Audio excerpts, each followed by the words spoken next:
Hi, nice to meet you. Hello. Oh. Ladies and gentlemen, today our guest is a voice that millions of fans recognize is an instant. From the bright lights of combat sports, bigger stages to unforgettable championship nights, he brings energy, authority, and pure emotion every time he steps into the arena. His microphone doesn't just introduce fighters, it ignites moments. His words become memories, his voice becomes history. Joe, welcome, it's an honor. Wow, that was the best introduction I think I've ever received. Thank you. Thank you. And first questions.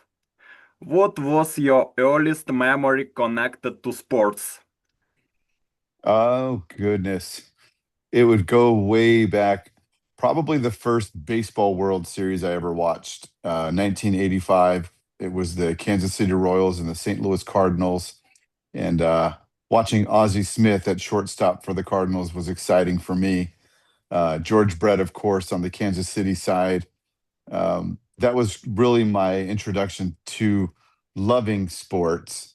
And of course, the same year was the Chicago Bears when they were running undefeated all the way into the Super Bowl. Well, before the Super Bowl, they had lost a game, but the Bears created a rap song, the Super Bowl Shuffle, which was hilarious. Of course, they went out and dominated the New England Patriots that year. Um, but that's when I really started to enjoy sports, and then getting to watch Sugar Ray Leonard fight, Roberto Duran, Marvin Hagler, some of the veterans to me, who were in their prime at an early age as I'm a kid, getting to watch this stuff on regular mainstream television way before pay-per-view started. Oof. Every every great voice begins in silence. A child listens before he speaks, dreams before he declares, and somewhere between imagination and courage a future is born. Did you imagine yourself in arenas when you were a kid? Never, not once. And if I did, maybe it was pretending to be in the World Series playing baseball. Um, but to be center stage using my voice to get to be a part of such magnificent events never even crossed my mind, not even in an imaginary role. And I don't really think I discovered a voice until probably around 15 years of age when my dad heard me and I was mimicking a broadcaster. And he said, "You know what? You might be onto something here." So I think that was kind of a push in that direction, not necessarily one that I was ready to take, but ultimately it ended up being um, something that became a livelihood for me. Thank God. And you are one of my favorite ring announcers. I am Ukrainian. You represent Gvozdik Bogachuk recently. And when did you discover the power of your voice? Maybe probably as probably maybe a junior in college, maybe a sophomore in college. Um, when I volunteered myself to be announcing, softball, baseball. I started announcing professional baseball when I was 20 years old and did that for 22 years. And again, it wasn't something that I endeavored to do. I wanted to be more along the lines of to sit at the desk and talk about what happened. And it carried into something completely different for me. And it was just being vulnerable and excited at opportunities. So when it was presented, I'm like, sure, I can do it. It's not really what I want to do, but let's see how it goes. And it ended up being what I love to do. Oh. I am a fan of boxing and wrestling, WWE. Did you watch boxing or wrestling as a kid?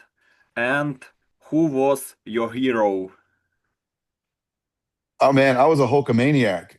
Oh, Hulkamania, back in the 80s when it was WWF. You know, well, we had Randy Savage, you had Jake the Snake, Andre the Giant, Iron Sheik, the Junkyard Dog, the old school guys. And as kids, of course, you build the pillow forts and you shatter them and wrestle your buddies and body slam each other, and hopefully not getting hurt, but definitely upsetting your parents by destroying living rooms and having wild sleepovers that never ended up in sleep. We were just up messing around all night. So yeah, I loved that. I loved it. I thought it was just great. Hulkamania is alive. Hulk Hogan is loved in Ukraine and around the world. Yeah, he definitely hit a string, I think, on everybody. Of course he was, being American, there's a lot of pride as you're Ukrainian. There's a lot of pride when you have a countryman who is advocating for, your country. And that was Hulk Hogan for us as kids, so it made you proud to be an American. And when he went against the Iron Sheik, you're like, no, let's go USA. So the chants of USA, of course, are roaring throughout arenas everywhere. And still to this day, you go to a sporting event and the country is cheered for, whichever it is. But USA is the best chant of all, right? I associated the United States with the American dream. I remember watching Dusty Rhodes fights in recording. Wow. Yeah, you're going way back. See, that's the beauty of what we have today is we have the archives available to us so we can look through old videos. And YouTube, of course, has all kinds of different content we can look at from stuff that we've never seen. My son is 15 years old and never got to experience Michael Jordan on a basketball court. But now, because of all the available video, the historical content we have, he knows who he is. He's not just wearing shoes that are named Jordans. He's wearing the shoe that was made by the man we all know as Jordan. Uh, Michael Jordan. Is Jordan the greatest athlete of all time? Or Lionel Messi? Maybe Pelé? Maybe Muhammad Ali? It's of course it's opinion, right? I mean, I never got to see Jim Thorpe as an athlete, but from what I read and hear about Jim Thorpe was he was the greatest athlete of all time, but nobody really knows that. I mean, the guy played football, he ran track, he won gold medals. He was a superstar all-around athlete. Michael Jordan, I will say, was the greatest basketball player of all time. As far as athletes go, though, I think there's some that deserve that, maybe that moniker. And of course, again, like I said, it's all opinion based. You can argue for all of them, but there's no argument. Jordan is the best. Uh, Michael Jordan is the number one achievement, in my opinion. Also, I am a boxing fan. And what was your dream job at 10 years old? Uh, I love the outdoors. So for me, it was becoming a forest ranger, somebody who goes and oversees campgrounds, knows all about the environmental biology of trees and grasses, um, can filter water and drink it and live off the grid, not need electricity, knows how to build a fire from using a couple of sticks. So that was a bit of a passion for me because I grew up learning and knowing how to hunt with my grandpa when I was, from the time I was 4 years old. I got my first rifle when I was 5 years old. So, of course, gun safety, I'm an advocate for that. and I was taught proper training in how to use these, different equipment, different weapons, how to clean a deer, how to clean a rabbit, using a knife properly. Um, so I think growing up in that environment for me, it really propelled me to want to live it, not just experience it here and there. So I was like, man, I look forward to sitting in a ranger station for months at a time in solitude and nobody around me. And still to this day, there's a little part of me that wants that, because we get very busy in life, and our days get consumed by the things we have to do. But when you can break away and you can sit in peace and quiet and just enjoy what God has created with no external influence, it's a good mindset. It's a good mind change, head change for the space that's polluted by everything else around us daily. So I still embrace those moments. Career wise, it could have been sustainable for me to do it, but it's not for everybody. It's not for your spouse. It may not be even for your kids. So I think where I'm at today is a bit conducive for everybody to be at peace, because I don't have to be gone every day. If anything, I'm gone maybe 4 days at the most, when I have to fly and travel for a show. But now living in Las Vegas, I do most of the stuff at the Meta Apex, and that keeps me local. So I get to sleep in my own bed, eat breakfast in my own house. That's good for my family. Ooh. Parents are sacred. I love my parents very much. And what values did your parents teach you? I would say with my family growing up, my mother remarried when I was 10 years old, and that's the man I ended up calling dad. My biological father wasn't in my life for, I would say any time, as far as feeding or pouring into me character. And if anything, it wasn't good character. But when she married my dad and I had my grandpa, what they instilled in me was, you say what you're going to do and you do it. If you're going to show up, you say when you're going to show up and you show up. And just character. And that's the same thing I try to instill into my own kids is, you know, the sum of you is going to define your character. And when things get hard, that's when you find out who you are, right? So if you're struggling, you're either going to shell up and Yes. fold, or you're going to attack it and get through it. Sometimes we have to go through the hard stuff to get to peace. You go around it, it's still there, right? So I think taking challenges on head on and believing in yourself, having that confidence, and having a good support staff around you, somebody like my wife who's going to, encourage me saying, hey, you know what, this is going to be hard, but we can make it together. We can do this. As opposed to somebody saying, you know what, this is hard. Let's just do something different that might be a little easier. I want the challenge. Are you very interesting to listen to? I am fascinated to listen to your voice both now and when you are in the ring. And uh, did teachers notice your talent? I did have a couple of teachers that encouraged me, and I also had some teachers that couldn't stand me.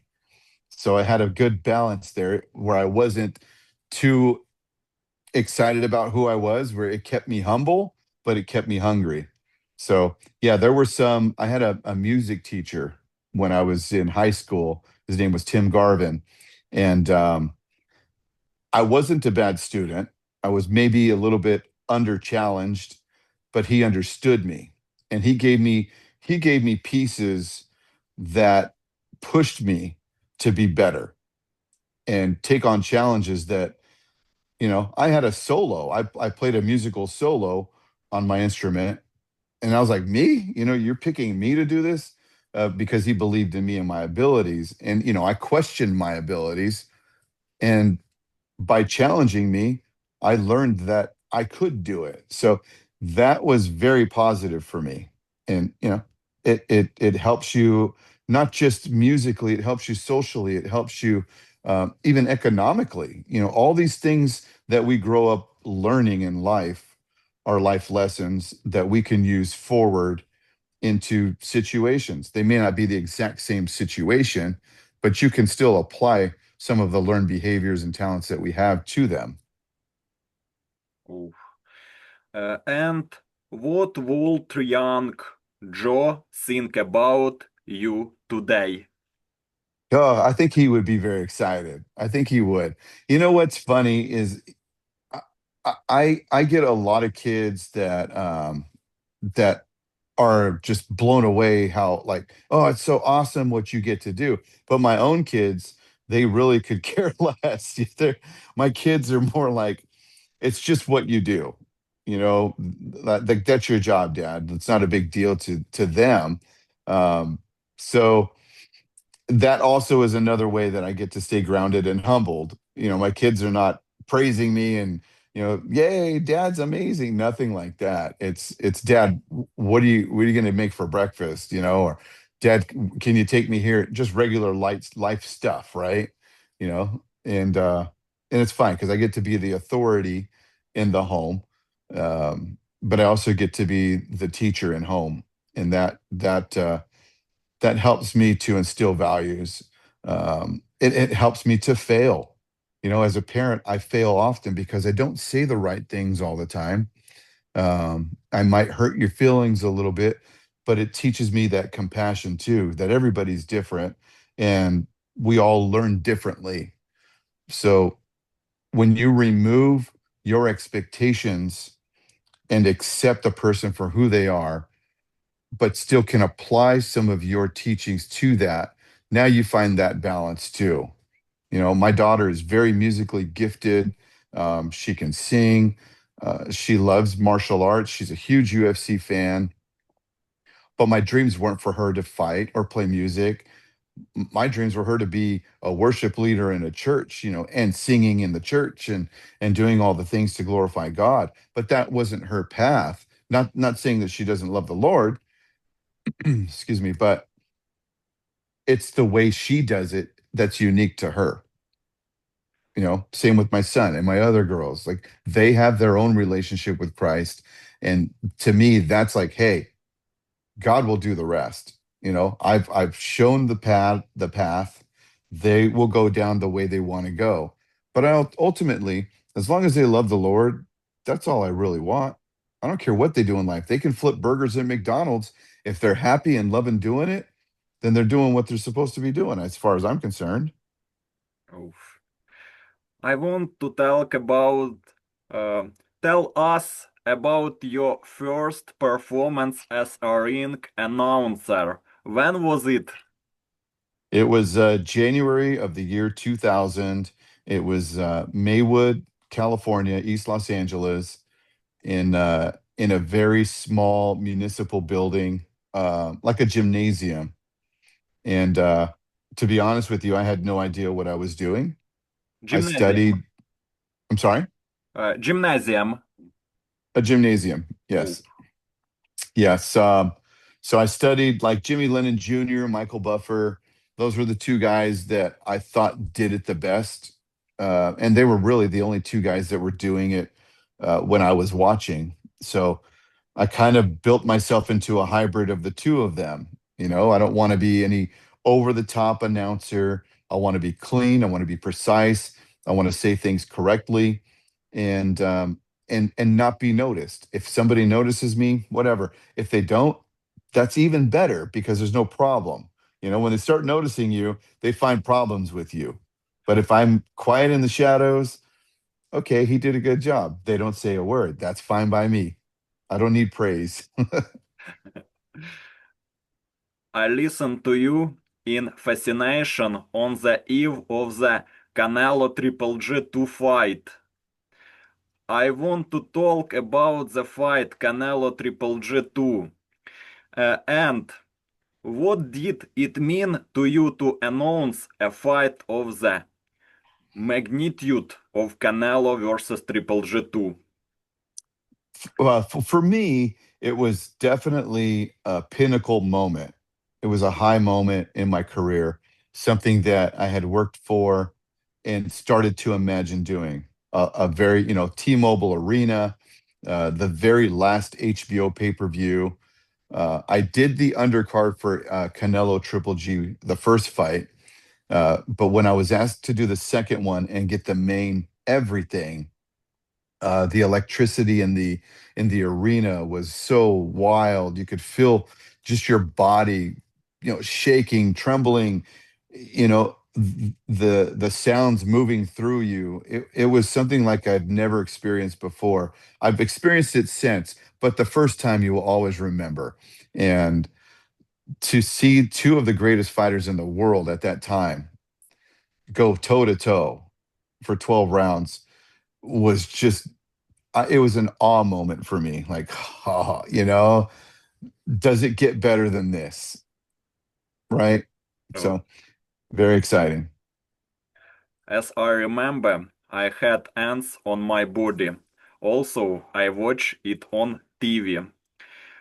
The tension in the air was electric from the first second. How different was the atmosphere compared to regular championship fights? Well, like I said, you had two of the best fighters in the world toe to toe. Um, I wish I wish Triple G was younger and we had more time with him. I don't feel like we got to experience the fullness of what he was capable of. And he knocked everybody out for a very long time. His knockout ratio was massive. Well over 80% of everybody he fought, he knocked out. Um, in my heart, I believe he won the first fight. Did he win the second one? I'm not sure. It was such a good fight, but it was the two right guys at the right time in the ring when they were supposed to be. And I don't think I've felt such an awe-inspiring moment since then, or anything that has eclipsed that. I did Ryan Garcia versus Devin Haney in Brooklyn, and that was very exciting. And that was what, a couple years ago in New York City in December, I believe. Um, that was a really exciting moment. I've done quite a few Canelo fights, but still to this day, nothing has topped Triple G Canelo 2 for me. Oh. Fights like this demand perfection. Did you prepare differently for such a mega event? I think I prepare the same for everything.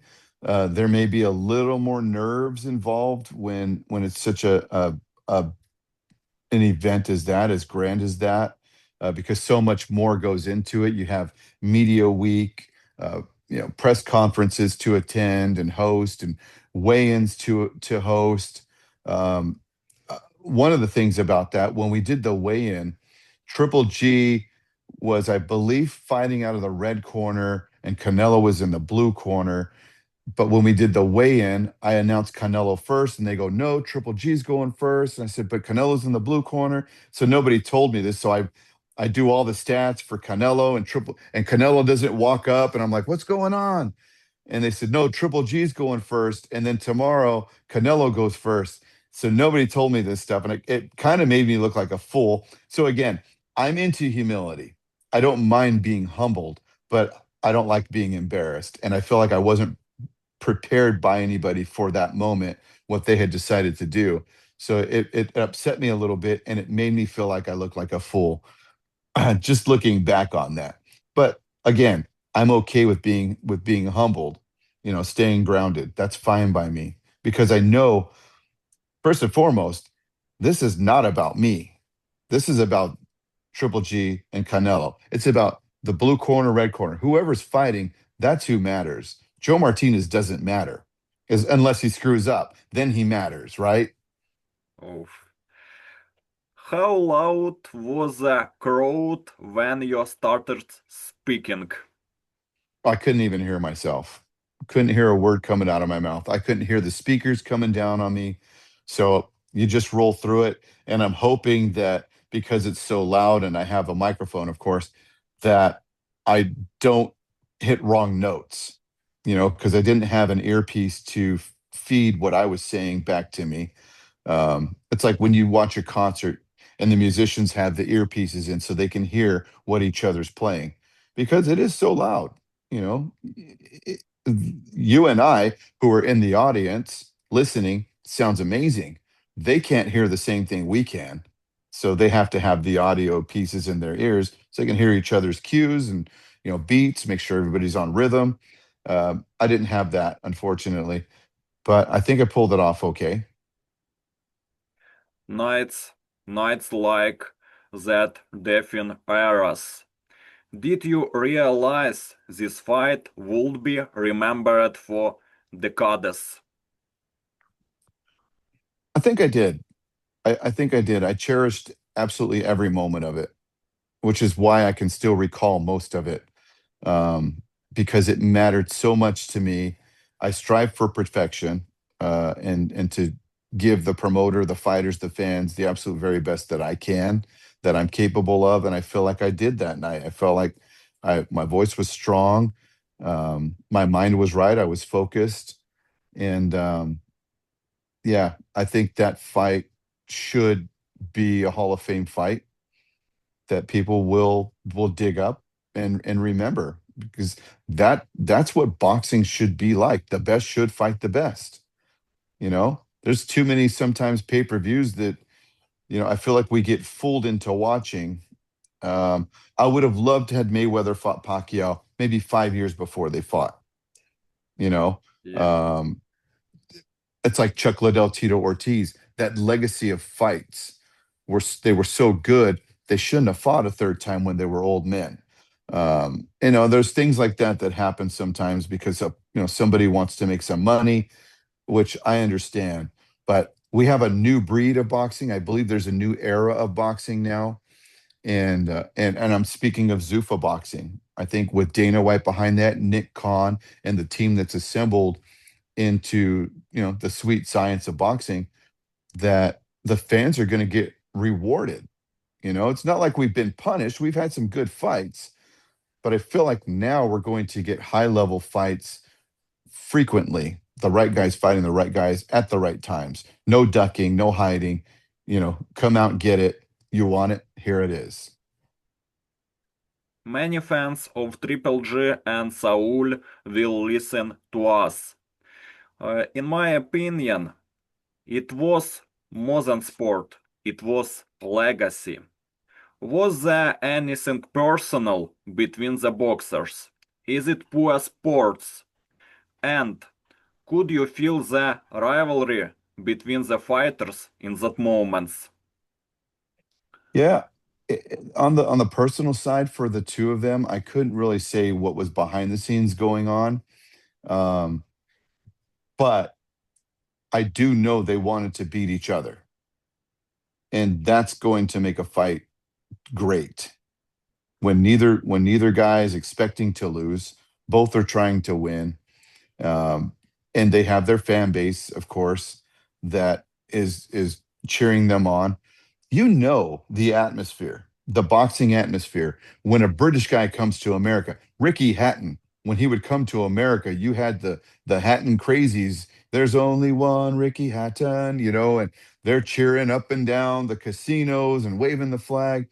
It's like when you attend a football match, you Oh, know, and the way the fans are, they're singing the whole night. When I did a fight in London at the O2 Arena, I did boxing over there, and they're singing throughout the night. And I'm just like, this is incredible. In America, I don't want to say we're lazy fans, but we definitely don't have that type of passion that a European fan base might have for their sport or for their athlete. It's just different, you know. I think we're catching on though. It seems to be grabbing a little bit over here in America. oh. Even silence can speak loudly. Did the fighters say anything to you before the fight? I don't talk to them. If I can avoid conversation with them, that's better. As long as I have my notes correct and my introductions on point, that is going to give tribute to them.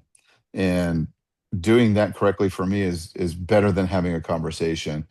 I don't want to mess with their heads, and I definitely don't want them messing with my heads. I've had too many cornermen yelling at me while I'm introducing their fighter, and they're saying, "Hey, make sure you say this," and I'm already talking. Make sure you don't forget this. And I said, "Stop." I'm like, "Stop. I'm doing a job here, just leave me alone. There's If you want a conversation with me, let's talk at the weigh-in or after the weigh-in. So I'm on point. But doing it at the fight during an introduction, is unnecessary. So I didn't have to have conversations with Canelo or Triple G or even their corners. I got my information from I think it was Golden Boy at the time that promoted those fights, and that was enough for me. That's all I needed. This is a legendary file. Um, what makes Canelo versus Triple G special in boxing history? Maybe skill, pride, and unforgettable drama. Big drama show. I think you nailed it right there. Those attributes to each one of them. They were they were primed and ready to go at their best. I don't think either fighter came in with any injuries. Um, the pride that you carry when you're a Mexican fighter, you're representing a country as the same as a Ukrainian fighter, or a Russian or wherever they're from. That's a heavy weight to carry. It's almost a burden that you'll be remembered for. Julio Cesar Chavez, Sr., the Yeah, greatest Mexican boxer of all time, yes, carried a nation on his shoulders and built the fan base in America at the same time, right?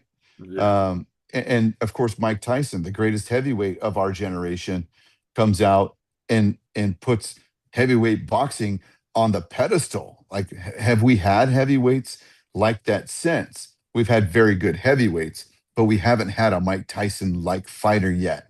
So if we get back to that, it'll be incredible. Um, and then of course mixed martial arts coming on the scene as it did in 93, and now here we are, 25 years of UFC. We're at what, 33 years now of UFC action, and it's, I believe, the number one pugilism sport in the world. You've created a fan base that has expanded from America and beyond. It's worldwide, so of course you're going to have a lot of promotions popping up that love the sport of mixed martial arts. And what I love about it is there's so many different ways to win a fight. You can win it from the ground, you can win it standing up, you can win it with a kick, you can win it with a choke, and in boxing you have 2 points to score: head, body, head, body. um, and that's what's beautiful about boxing. It's a sweet science. If I can protect my head and my body all day long, but somebody finds a way in, they're a master, right? And when you had Triple G Canelo, you had the two masters of the day going against each other. And when we saw I mean, Crawford put on such an amazing fight, yeah, uh, to the point where he almost made Canelo look as he was the inferior of the fight of the two. And he was the favored fighter in that matchup too. So sometimes you just never know in boxing, just as in MMA. Every fight has ambiguity. There's a favorite fighter. There's one that maybe everybody thinks will win. You look at Gaethje and Paddy Pimblett just a couple weeks ago. I think a lot of people had Paddy Pimblett to win that fight, and Gaethje comes out. That dude's a dog. He's going to give you everything he's got, and even what he doesn't have, he's going to find it and put it on you. So the thing with combat sports is you just never know. You never know. oh, sorry, sorry. Oh, sorry, I know we I'm keeping you up late tonight. I apologize. uh, we we turned off the light. Russia is bombing our energy system, so it will be a little dark at my place. I thank the United States for helping Ukraine against Russia. Yeah, well, I know there are a lot of people praying for you all, and we'd love to see peace come over both nations. It's important that we can find some type of equal ground to coexist. Yes. And um, did you watch the fight later again? Canelo versus Triple G 2. And who do you think won? In my think, draw. You think so? Okay, well, I think the first one, I feel like Triple G won the first one. Um, I think for the sake of the fans, they made it a draw so we could do it again. Maybe the second one was a draw. I haven't watched it back. It's been a while since I did. Um, it's difficult for me to say because I believe because I was working with Golden Boy Promotions, maybe there was some bias towards Canelo because I had seen him as a younger fighter and I'd done maybe 12 of 13 fights of his at that point. So I'd seen so many different Canelo fights. Triple G in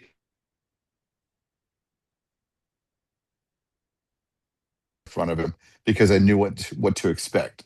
He was going to throw hands. He was probably going to knock somebody out. And yeah, it's a difficult one, but I would edge Canelo maybe in the second fight.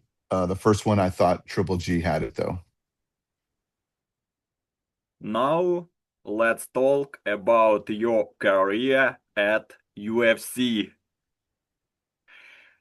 How did your journey with the UFC begin? A phone call, and also I think me handing a demo reel uh, uh, to Craig Borsari. I had met Craig Borsari in Anaheim, California during a Tito Ortiz press tour. And I had a demo of some of the stuff I had done in boxing and just said, hey, here's a demo. I'd love to work with UFC if there's opportunity.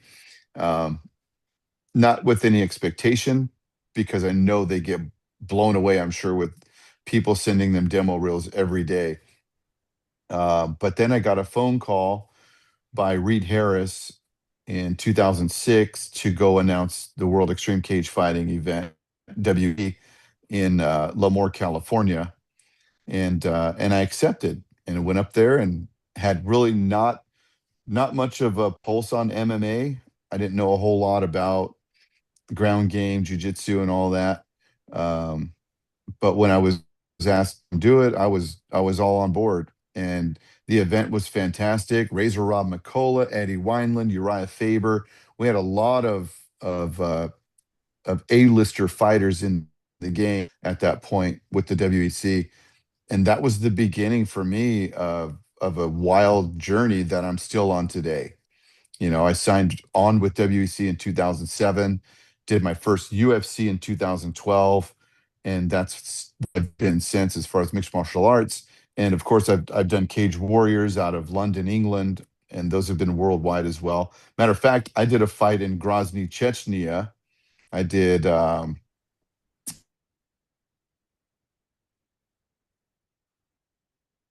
3 hours to get to Grozny City, and and 33 hours to get back home. So I do remember the travel. I don't remember the fights. What Dana does is incredible. It organizes such cool fights, such cool evenings. How did you meet Dana White? I met him in when I was working in WEC. When I signed on with the World Extreme Cage Fighting with the company, they were under the UFC umbrella. So UFC already owned the company and allowed it to continue to operate on its own. WEC had the lighter fighters, 135, 145, 155, and we went up to light heavyweight. UFC at the time did not have a 135-pound division or a 145-pound division. They only started at 155. So after operating with WC for about 4 years, the UFC decided then to merge the whole company, all the fighters, into UFC and do away with the WC. So it was gone, which pushed me. kind of into making a decision on what I was going to do because there was no opportunity at the time for me to announce for UFC. Um, and it strengthened my boxing and then introduced me to Cage Warriors as well. So I started working more with Golden Boy for boxing and Cage Warriors for mixed martial arts. And mixed martial art and in England was still pretty young as well. But now if you look at Cage Warriors today, Conor McGregor came out of Cage Warriors, Michael Bisping, Dan Hardy, just Joanna Jędrzejczyk, she came over. So many fighters that went on to become UFC champions came out of Cage Warriors, and still to this day, we there's more and more that are coming over Oh, you are in such a already, quick time. yeah, you are already a ring legend, a legendary ring announcer. Tell me about your first UFC event. Was there excitement? Absolutely, absolutely. Guys, Queensland, Australia, Oh, and it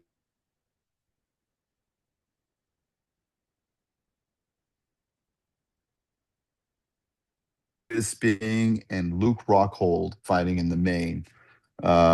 And the Australian fans were incredible, just absolutely fanatical about fighting and UFC. So to be a part of it was very exciting for me, and that was my first one. And I remember because they drive on the wrong side of the road in Australia too, as well as England. the cage has its own heartbeat.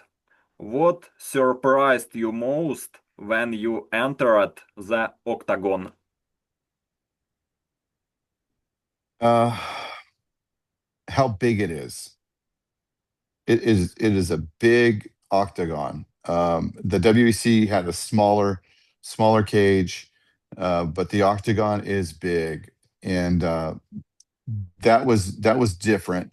Um, Also, just being in there, and I think embracing the moment, like, man, I'm here. This is nothing I ever imagined in my life being a part of. Um, so I take every opportunity and treat it with respect that, this could be the last time. And I've felt that. I truly felt that. I don't just say it because it's cliche. I really feel like each time I get in there could be my last time. So I embrace every time that I get to do it. It means a lot to me. It's very important. UFC, organization number one in MMA, legendary organization. Did you feel extra pressure working for the biggest promotion in the world? I don't think I treated it like that. I think I treated it the same as I treated boxing and baseball and any sport I've ever done. It matters to who is there. It matters to who is watching. So treat it with respect. When I start to put something higher than something else, I feel like I'm doing a disservice to everybody. So I try to treat everything equally. Yeah, there are big events that you're named for, or that I get asked to do, but I try to keep it simple.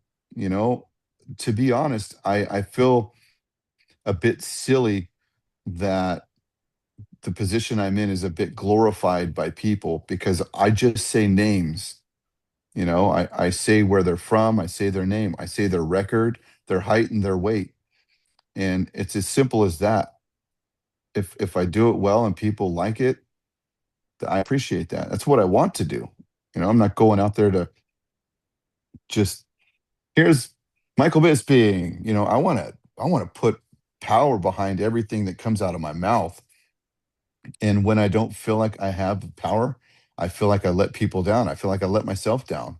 I had pneumonia a couple of years ago at a UFC, and I was losing my voice during the night. And it devastated me because before the co-main event, I was in the back and I was throwing up. And I told my producer, I said, I don't think I can keep going. I have no voice. And he says, "Hey, we're just glad you're here. If you can do anything at all, give it to us. But if you can't, then shut it down." So I actually sat down for a fight and I didn't announce it. And I drank as much honey and hot tea as I could. And then I went back in there for the main event, finished it and left, you know. So I did finish the night, but I was so devastated because it broke me down, to tears because I felt humiliated. Like I humiliated myself by continuing to do it. And I honestly, I asked them earlier in the week if there was any way I could switch out uh, my assignment and have, Bruce come in and do it, and I would switch and do a different date because it would the pneumonia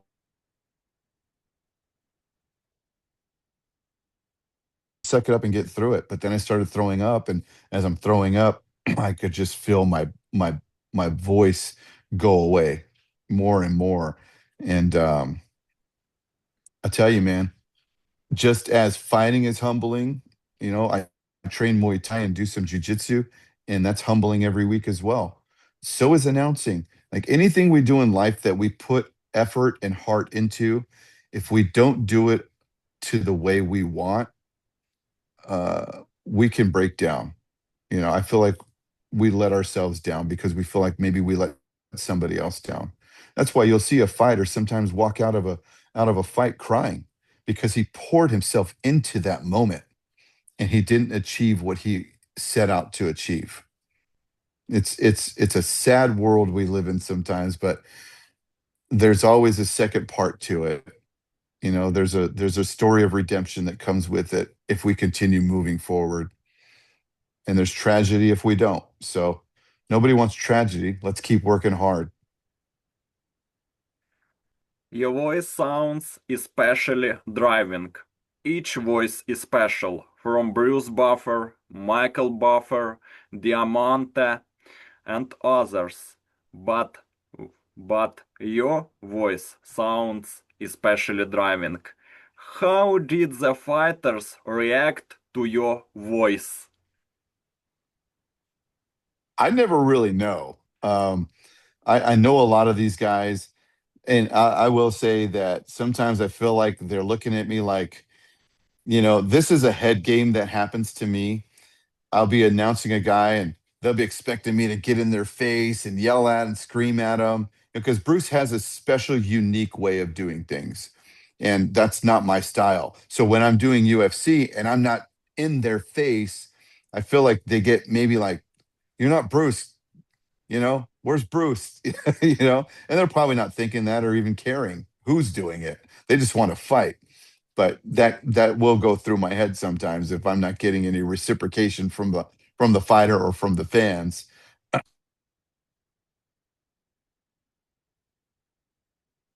Come, through a lot of repetition, and just belief in what I do, what I get to do, and treat it like that. Like I'm Joe Martinez. I'm not Bruce Buffer. I'm not Michael Buffer. I'm not Jimmy Lennon Jr. or any other announcer.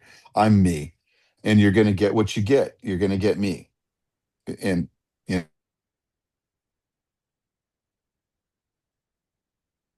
so I don't put a lot of pressure on myself anymore. I used to, but I don't anymore. And energy travels from fans to the cage. Which UFC city gave you the loudest crowd? Mm.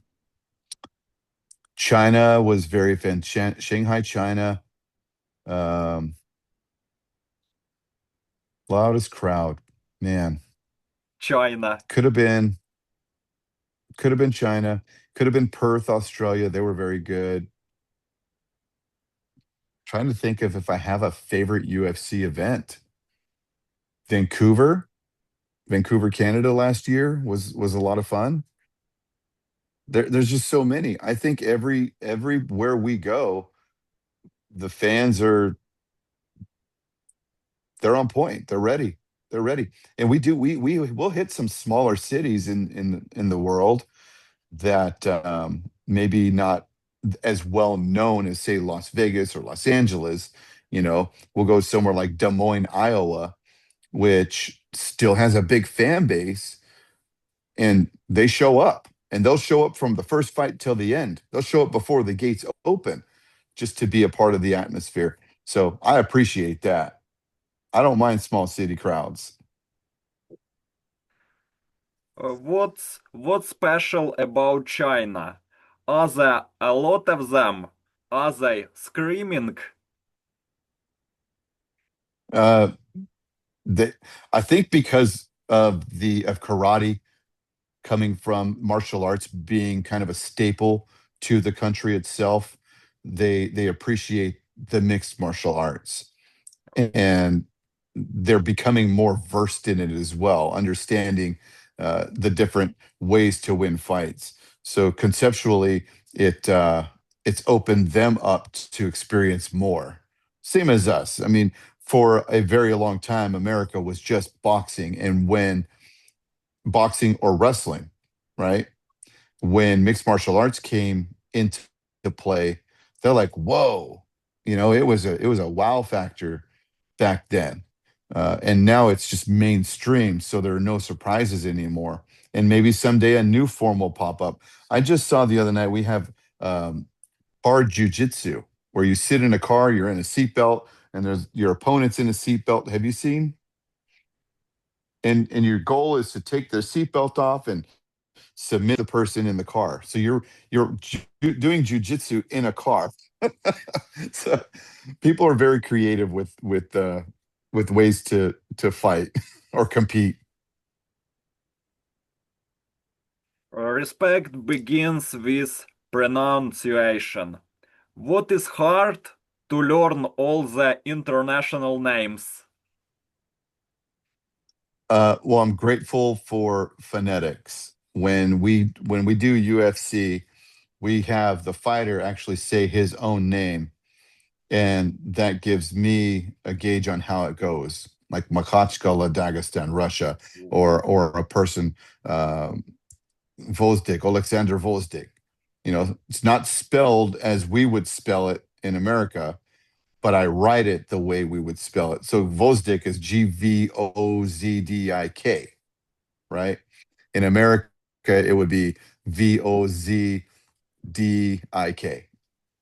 You could spell it that way. So I would say definitely the Russian, Ukrainian names, Serbians, different um, enunciation points, or not enunciation, but accent points on the names are difficult from the regular flow of the American names that I'm used to, or a Spanish name that I'm used to.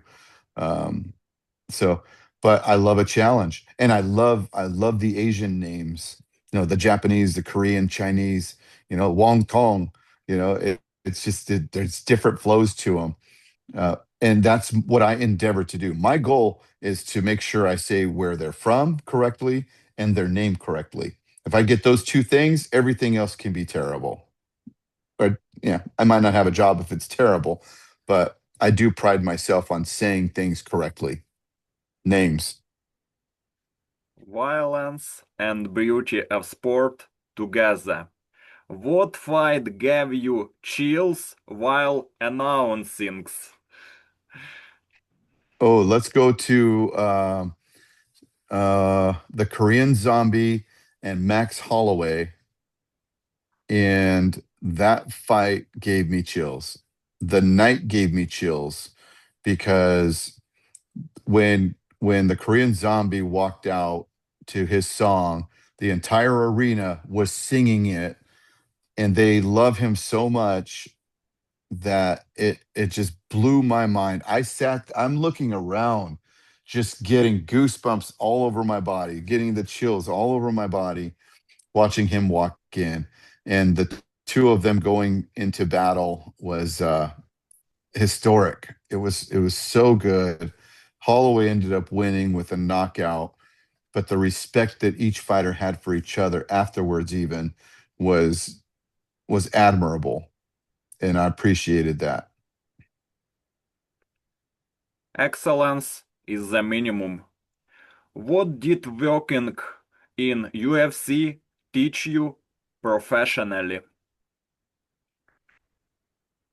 Uh, that want access to you because they see you on television. So they'll ask you for a lot of things, maybe. Uh, so I've learned to have boundaries set where I know who's close to me and I keep them close to me, and those are my friends. And then when you have other people, I used to feel like I needed to do something for somebody because they were a fan or because they knew my name. Um, but I know I don't have to do that. You only matter to somebody that isn't your friend if they feel like they can get something from you, maybe, or you have something to give to them. But your true family, your true friends are with you whether you're at the top of the game or at the bottom of the world. They still have you covered. So I've learned that setting boundaries is absolutely crucial in this game in life. Immortality through moments. What does being part of UFC history mean to you? I don't know yet. I don't know yet. I'm living in a dream position, a dream job, and maybe when I retire someday and look back on all of it, it will mean something more significant to me. But right now, I'm living in a dream. And did you build friendship with fighters? I do have a lot of friendships with fighters. I have a lot of friendships with cameramen and security guards, cage door people that seat people. I'm a relationship person. I love talking to people and spending time with them and getting to know them. I think because I grew up with humble beginnings, not a lot of money, that I appreciate people. And I never looked at somebody as someone to take from. And I don't feel like people want to take from me. Those types of people. You want to be around people that want to be around you. Obviously, that makes you feel good. But like I said earlier, it's like keeping the ones that are close to you close, and everybody else is, maybe outside of that circle a little bit. But there's still respect. And as long as I'm treated with respect, I'll give it back to you. And if you don't give me respect, we don't have to have a conversation. They don't sign my checks. Um, but I think everybody matters. Everybody matters. Not one person is bigger or better than the other. And I like to talk to people because I like them to know that they matter. And that's important to me because that's what Jesus basically told us all to do. Tell everybody about me, tell everybody about how much I love them. And if I get to share the gospel truth with people that maybe don't know who Christ is, then that's part of my assignment on earth. It's not to go become the biggest announcer and for the best organization in the world. This is a platform that allows me to go share truth with people. So that's what I put on the pedestal. Gratitude defines greatness. What is your proudest UFC moment?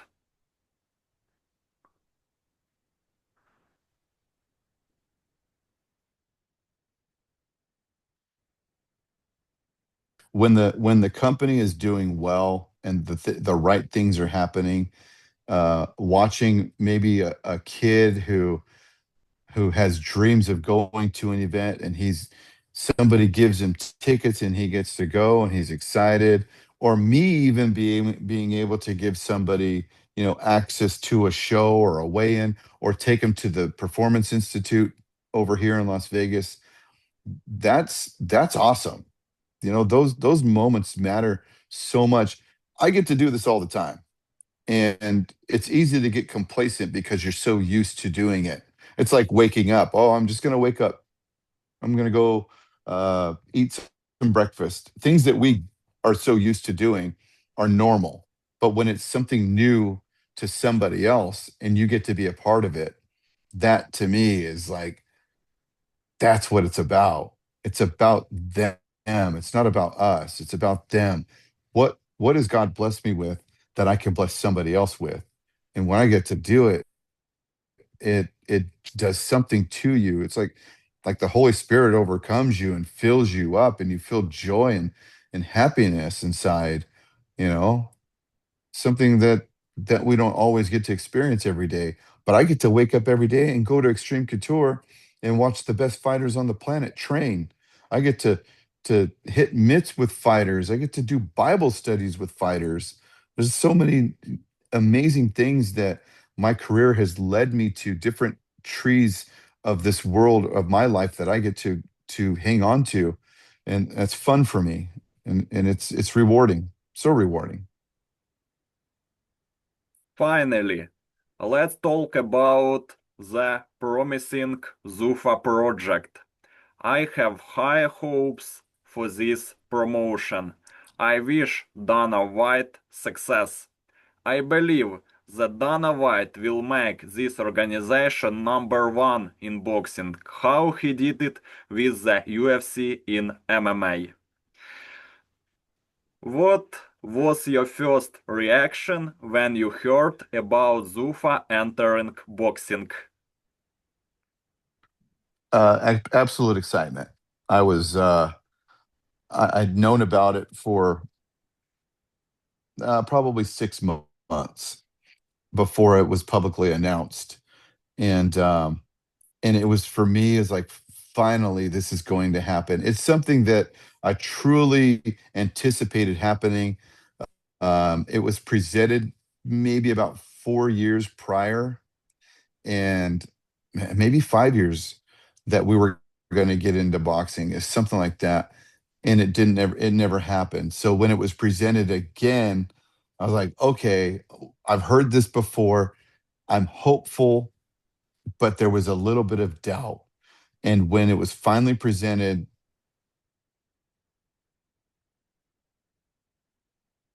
and what made me more excited was I get to be under the same umbrella. I'm under the UFC umbrella, and now that umbrella has brought in Zuffa boxing. So I get to stay, pretty much it's my home now.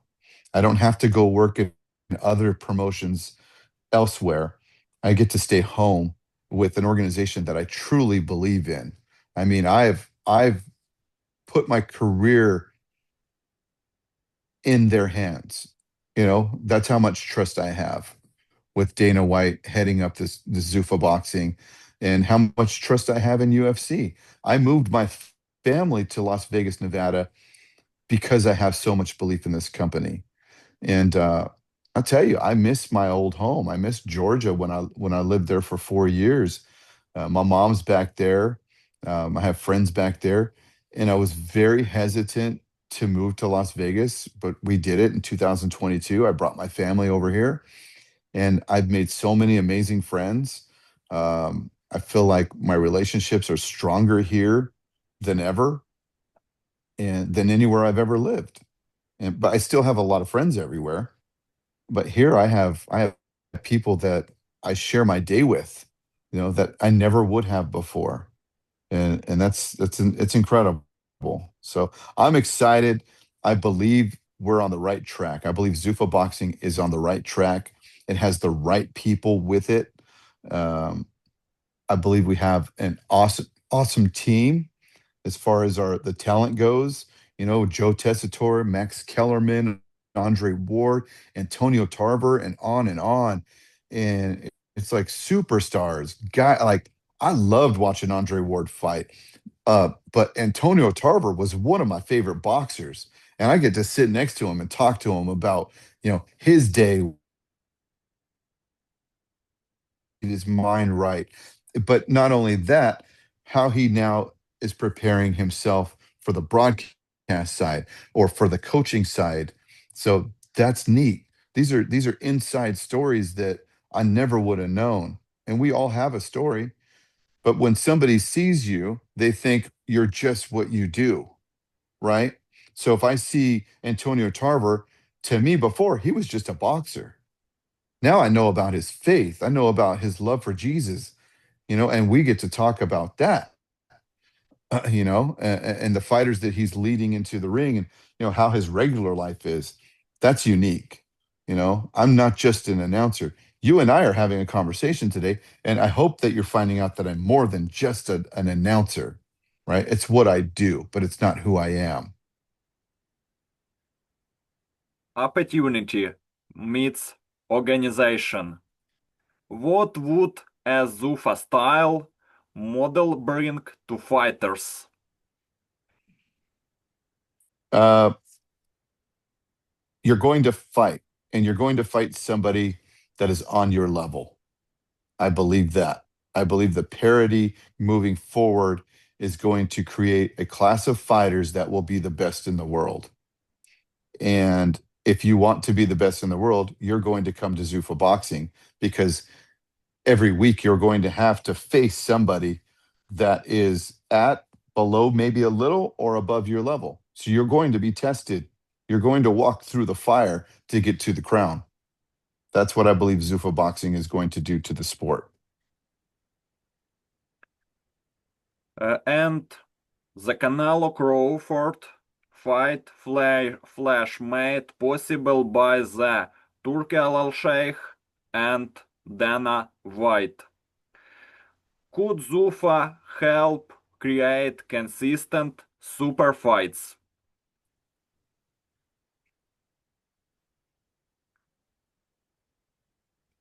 I caught most of what you said. Can you repeat it? You cut out on me. Yeah. And uh, What, yes.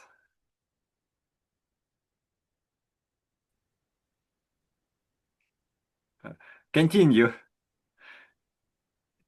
can you repeat the question?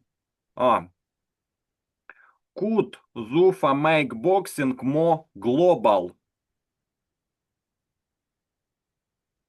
Yeah, absolutely. It has to. It has to. To be the best in the world, you have to have the best fighters in the world, and that requires a global commitment. It requires a global talent. So I absolutely do believe that. I do believe that. Triple G is a global superstar in his prime, and without the right promoter, Tom Loeffler, maybe the world never would have known who Triple G was. And how many other fighters out there never got to be known because they were limited by the the representation that they had. So I believe with Zuffa Boxing, as the same as UFC, they're going outside looking for the best talent in the world, the best fighters in the world, because they want the product to be the best in the world. And what challenges would Zufa face in boxing? Uh, well, I think the biggest challenge right now will be fighters that are still under contracts with other promotions or other promoters. Um, but contracts expire, and maybe they'll come looking for a different opportunity. You know, Yeah. we all change jobs at some point. I used to deliver pizzas. I'm not a pizza deliver boy anymore. I used to write newspaper articles. So when we limit ourselves and the potential that we have, we can get stuck. So don't limit yourself. And I think these boxers want to, I think for the most part, the best fighters in the world want to really know if they're the best fighter in the world. Where are you going to find them? And how's that going to get set up? So I think that's what Zuffa boxing is going to do. You want to be the best? Well, you're going to find out if you are or not when you come over to Zuffa. Uh, I want to see Alexander Usyk in Zufa promotion. I do too. I do too. And let's hope it happens. Let's hope it happens. Yes. I think there's potential. My final question. After everything you've experienced, what still gives you butterflies before a fight? Getting dressed, putting on my shoes, putting on my pants, making sure my tie looks good, um, and then walking into the arena and seeing the massive amount of seats, and then the ring or the octagon in the middle of it all. An empty arena gives me goosebumps, gives me the chills. It's the anticipation of what's going to happen, what's coming. Love, love for the game is eternal. What motivates you to keep going year after year? Exactly that. I love MMA. I continue to work in that capacity that I'm at. That keeps me going. Um, that's probably the number one thing is just the love for the sport. Love for sport keeps me wanting to be a part of it. Joe, I'm still a fan, right? yeah. Yes, I'm a fan. To love something makes you a fan of it. I'm a fan of it. Так. W- What legacy are you building? Hopefully, one that people will respect. That if they talk about me 20 years after I'm gone, or 10 years after I'm gone, or even the day I leave, that I built, that I have a character that reflects a deserving respect. I want to be remembered as um, a man of God that loves his family first after God, and treats his friends as family, and then treats everybody else as they should be treated, as that they matter. I want that to be something that my kids also have in their life and the way they treat people. So as far as legacy, legacy is legacy. We're going to live and we're going to die. What we do in between all of that is going to define us. Um, I think just advocating for Christ, for Jesus, and leading people to the cross, that's awesome. That's a hope and a future that Jesus gave me. And I want everybody to experience peace in their life like that. The future always calls. Is the best moment of your career still ahead?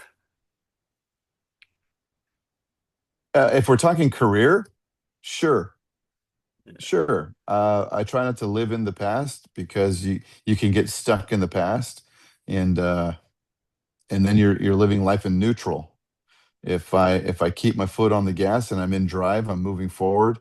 Uh, I'm going to be where God wants me to be, and yeah, I don't focus too much on the future because today has its own struggles.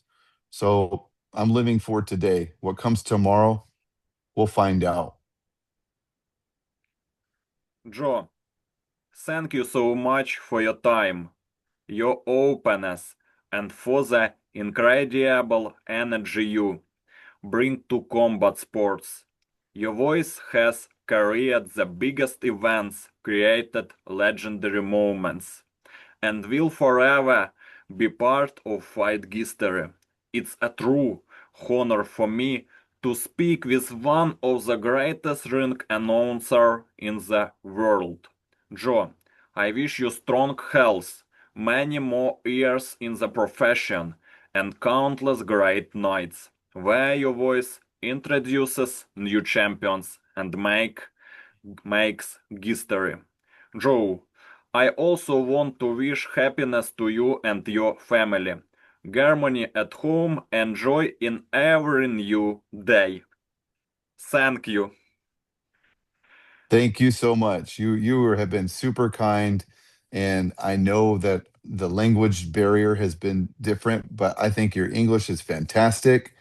And the kind words that came out of your mouth today have just they've really touched me, and I appreciate everything that you said to me, and I wish you the best. I wish you all success, and I pray over you and your countrymen and your family as well, and I just encourage you to seek Jesus and find that peace that surpasses all understanding, and I know that God will bless you moving forward.